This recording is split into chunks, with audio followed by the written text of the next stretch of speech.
Hi everyone, it's Jane Foray here, and I help HR directors recruit, develop and retain high potential talent through one-to-one coaching and Hogan assessment and DISC personality profiling. I am here today with Danielle Mills, recruiter extraordinaire, and we are here to talk all things interviews. So before we do that, Danielle, why don't you give us a quick introduction to you and your business? Of course. Thank you for having me here. Pleasure. So I have a recruitment business. I work with people that are looking for their dream job, not just any job, Jane. Love that. And businesses that are looking for their dream hires. It's all about that dreamy stuff over here. So yeah, I work with businesses and people up and down the UK who are looking to kind of make a change, like a lasting change. I don't like to consider myself as a traditional recruiter. I'm all about the kind of long-term, lasting dream job, dream hire stuff. Oh, cool. And how did you become a recruiter? What was your journey into recruitment? My journey into recruitment was by being in a job that I absolutely detested with people who weren't my people, I wasn't treated very well. Yeah.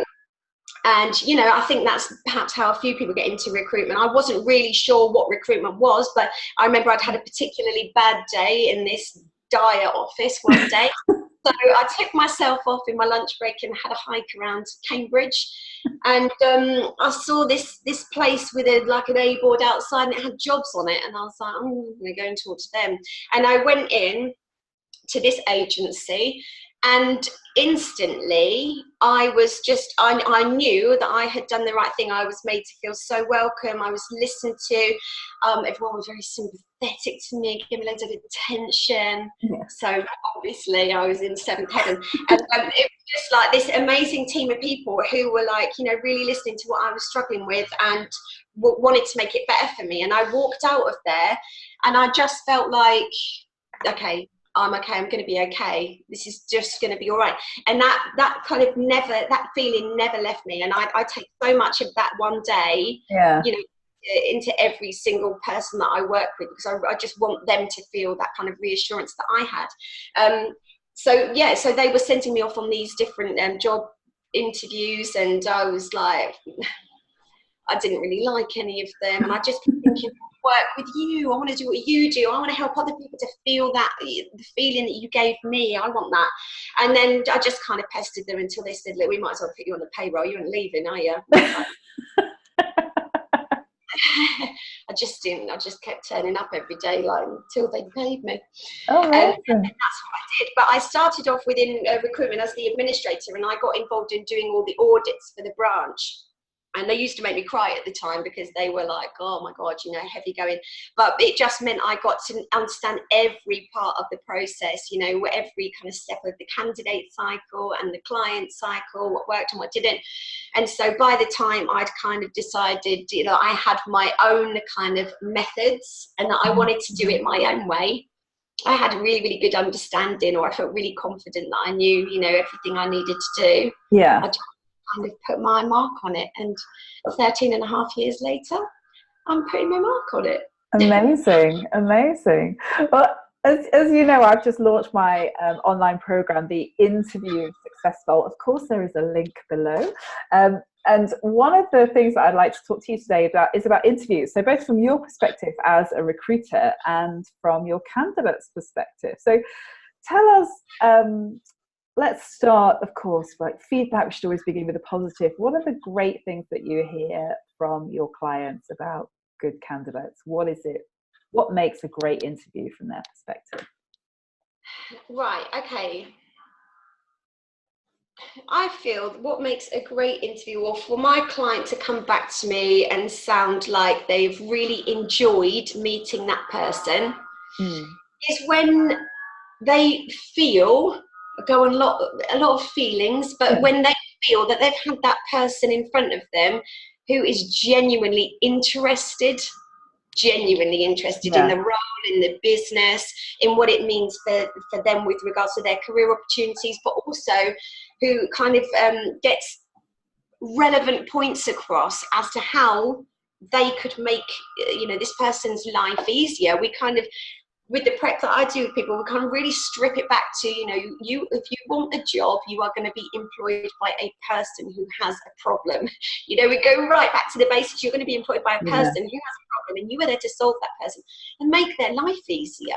Think about them on a Sunday night or Monday morning. What is it that they can go, oh, it's okay because they're handling? And it's very much about reassuring. And so for the feedback that, that I like to get is when the candidate has gone in there and is kind of done that, kind of being relevant, being genuinely interested. Yeah. And how do people get that knowledge? So I think, you would be, if you're working with clients, you can provide a lot of that because of some of the conversations that you've had. But if somebody's not going through a recruiter, how could they get that knowledge about what's keeping the line manager awake at night? I just think it all comes down to the prep that people do. And quite often I will see people, they're like pulling their hair out because they're having all these interviews, but then they're not quite getting the offer. So something's falling apart. But I believe that you have to start thinking about your interview preparation when you're applying for the job. And that means using the information that you have, obviously it's going to be a job spec, a person spec, website, all that kind of stuff. But, really reading between the lines of the stuff that you have got and going, okay, so why do they need someone to kind of manage that particular process? Who's doing it now? Is anyone doing it now? What would that mean? And so it's like, you and I were speaking before about when you're talking to someone and you have to kind of peel away the layers or help them to peel away their own layers. Yeah. Like, right, why are you interested in this job? Oh, because, it's an area I want to go into. Okay, why? Because I'm just interested in that. Okay, why? And people are like, stop it! But you do. There's a lot of layers, and then all of a sudden, you do get there. So it's you have to ask yourself, why am I applying for this job? A lot of people, not everyone, but a lot of people will be looking for work and say they go apply now, and then just hit everyone. Everything needs to just stop and concentrate on one at a time and really, really focus on that one thing and rip it apart. Rip it apart so until you do have a good understanding of the problems and the struggles. And you kind of have to see yourself in a way as you are a business, if that makes sense, and you're offering a service and you're there to reassure that person that what you've got with regards to your expertise, your background and your skills, they need that in their life, because it's going to help to make their life better. Because just as we know with the our sales stuff we have to do in our own business, there is an element of that, not that you need to think about this as I need to sell myself. No, you don't. You need to reassure the person that's in front of you that you understand and you empathize with their problem. I've read your job description, so who is currently carrying out this particular part of the role? Well, no one. I guess that's going to be a problem, because then and it's like, and they're going, oh yeah, it is, and it is. It's that kind of problems that they're facing, and I go a lot on the emotional side of it. Yeah, so always finding that weak point in there, isn't it? Digging it. Oh, that's funny. What are some of the kind of common questions that are asked at interview nowadays? Because there was always that kind of classic when I was in the job market, which is like, where do you see yourself in 5 years' time? I freaking hate that question. What do people still ask that? Yeah, there will no doubt. There will always be asked, but quite often, the interviewer is kind of put on a bit of a pedestal by the interviewee, and they're like, oh, well, the interviewer has all the power and they know everything about this, and they are a seasoned pro at interviewing. Quite often they're not. They might never recruit, and so they don't know how to interview. And so what they do is they will then go, oh God, I need to find out what questions to ask, and they pull up 5 off of Google, and sometimes I don't think, I do a lot of work with the businesses that I'm recruiting for or helping to recruit, to say, you know, what are you going to ask them? Okay, and what's the ideal answer? What do you want to get from that? And then they'll be like, actually, I think I can probably ask that in a better way. So there are always going to be rubbish interview questions as much as there are going to be rubbish interview answers. But, you know, it sometimes helps to just remember that it's a two-way thing. And just as much as you've never had an interview there before, you know, they might not be that confident in their interviewing skills. But yeah, that question is a bit sucky. It's funny, isn't it? Because I actually was working with another client, one of my coaching clients, and she's in a new job. And one of the things I talk about in my course actually is the first thing is most interviewers are not that great at interviewing. So actually going in there prepared means that you can kind of take control. And in some instances, people will thank you for that. Oh gosh. I know the last time I was in the job market, it was like the times I walked out of interviews going, like, I've done my prep, I've done my homework, and they obviously haven't. It's so obvious. And also they're not doing it all the time. If you're, you know, you're a line, I don't know, you're head of marketing or something, you don't spend your days interviewing people. You do one interview, or, you know, a few interviews every 6 months or something like that. So you don't get the chance to hone that skill. So it is an opportunity, I think, for the candidate to almost present themselves in a really professional way, and the interviewer will very often think, thank goodness they've got their shit all together. And that helps it all to really, really flow. It's my favourite thing in the world to do interview prep work with people. Even though in a past life I have been absolutely dreadful in interviews and made weird noises. But yeah, that's another story. We'll probably talk about that another time. Yeah, so it's the main thing that I try and get across to people when I'm doing interview prep with them is, you, like you just said, you know, you do have to take as much of your control as you can and make it easy for the person that's sitting in front of you. And one of your videos that I watched, that I really, really loved, what you were saying about, should I take notes into an interview? And your answer was yes. You have to go and watch the video to kind of find out why. But, you know, that's another thing. I totally agree with that. An interview is a snapshot of how you work, isn't it? It's not a memory test, is it? No, but people do feel tested. Yeah. They feel massively tested. But if you have to think, right, you know, when just say, this is what I'd say to the people that I'm working with, you've got an interview, you just say, you go through the interview, you get the job, and then you are there in the job, and, you know, Monday morning meetings, what are you going to do? You know, what are you going to wear? How are you going to, what's your kind of whole persona going to be? What's your vibe? You know, how will you prepare for that meeting? Were you just like still eating your breakfast, toothpaste in your hair, or are you going to you've got your act together and you're going in knowing what is needed from this meeting, and you know what you want your outcome to be, and it's getting into that whole, you know, this is my chance. You know, the job application process and the interview and everything, it is, you're giving an example of how you work, how you approach them, how you communicate, everything. So while it's not a test, it is your chance to shine, isn't it? It's your chance to shine and go, you know, look at me, this is how I rock up to an interview, man. You want to be hiring me. It's a bit of me right now, take me off. It's hilarious because, you know, I always used to have one of my little tricks was I would always take copies of my CV, 3 copies, which I put in another question, and on one of them I would always have pencil notes to just remind me of the example. So I'd have my, you know, achievement, and then in pencil I'd scribble, you know, remember this, and that's so my CV copy was covered in little pencil notes, which just paid memoirs for me to help me. You need to do, and like you said in your video, you know, you have to be mindful of how you're presenting your notes. If you are going to take it in, don't just like dig out a crumpled post out of your bag. Sainsbury's carrier bag. Oh God, yeah.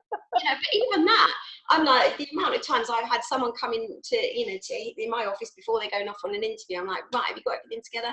I've got my notes. Oh no, that won't do. Come here, you can take my folder. You know, because it's like, you know, you might not be judged if you don't, but people will remember. It is all, I say it again, the interviewer, the interviewee might not remember the exact words that have been spoken, but they will know how you made them feel. And all the time, there's so much going on in an interview, but on both sides. The interviewer is going, can I work with this person? What do I think I'm going to tell? Am I reassured enough?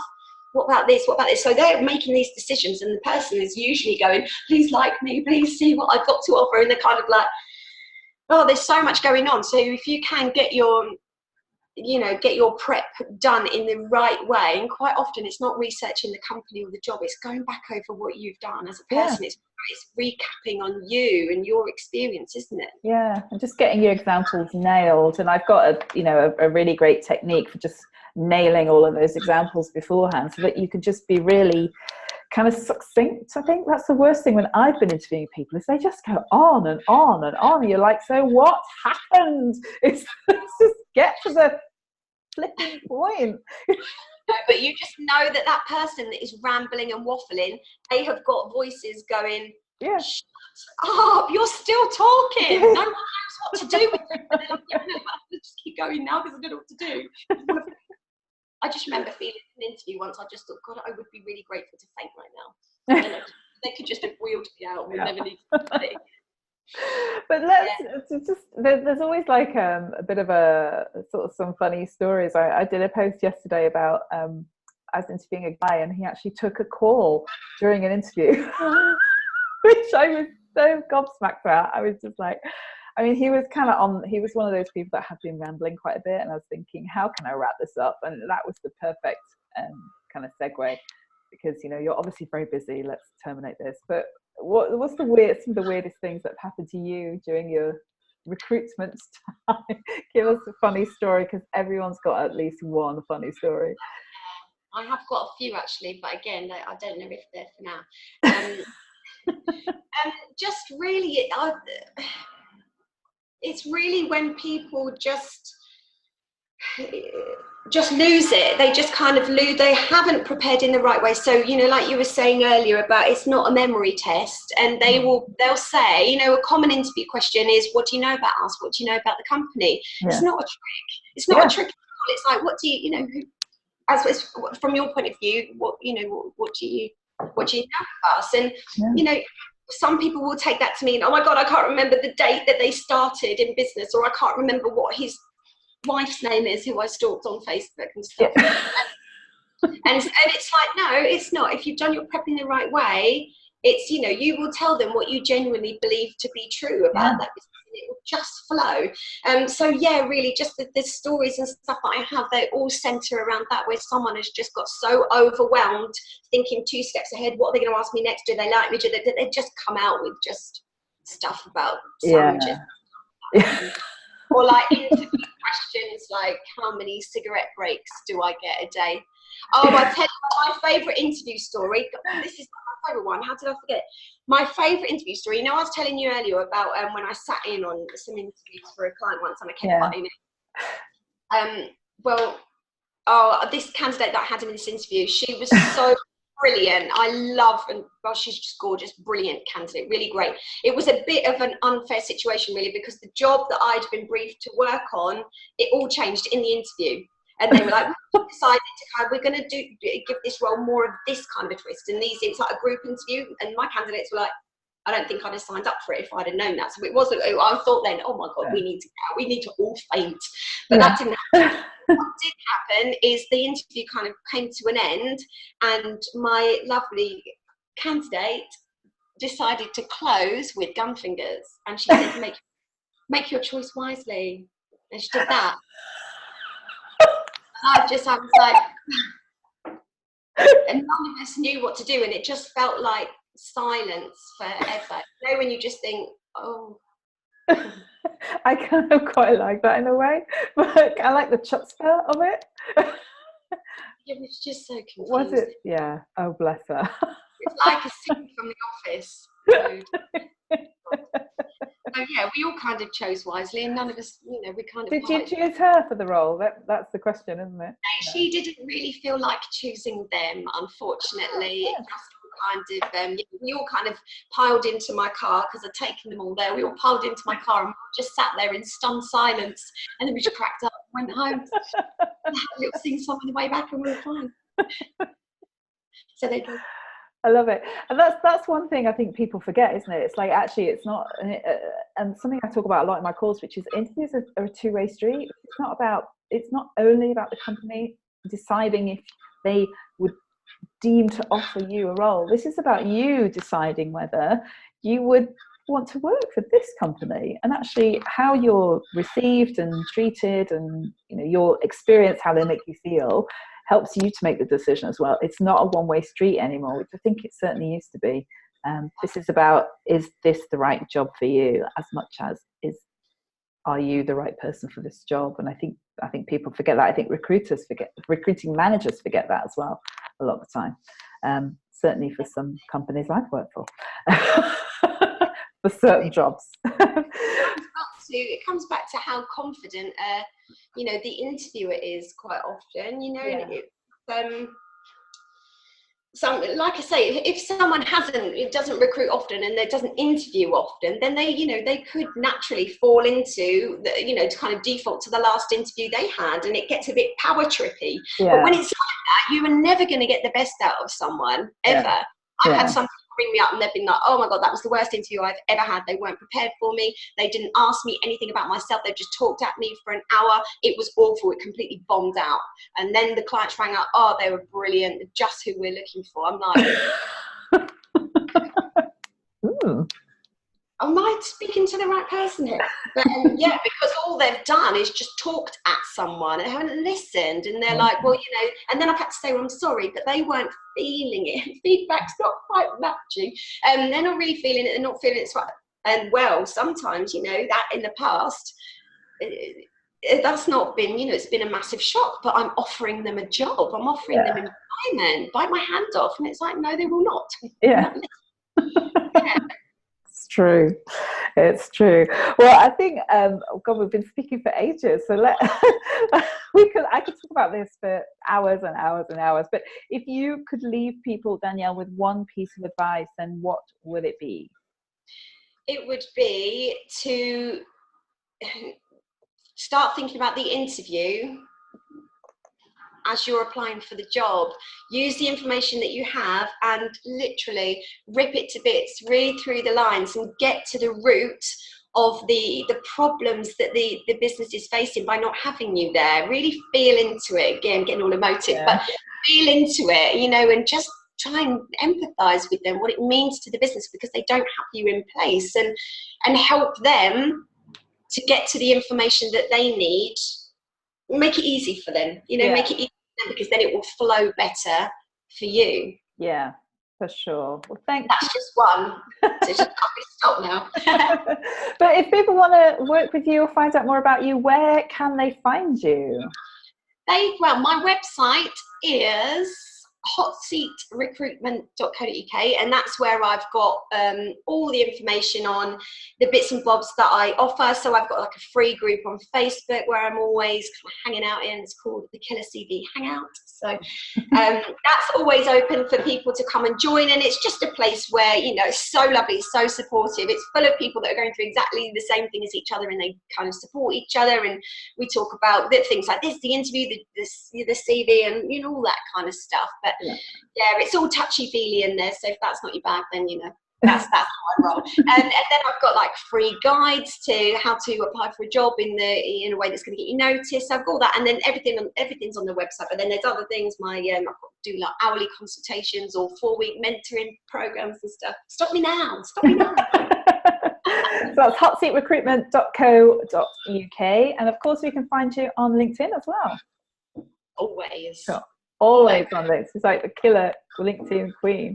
So thank you, Danielle, so much, and thank you guys for watching. If you've made it this far, just a quick reminder that if you would like to be successful at your next interview, I will of course leave a link to my interview successful in the comments below, where you will have a wealth of tools and techniques from how to answer that kind of tell me about yourself question, to a technique to build all of your responses, the answers to 27 tough interview questions, and how to cope with online interviews, questions for you to ask at the end so that you can feel that this is the right place for you, and how to follow up, which we never talked about. We must come back and talk about that sometime.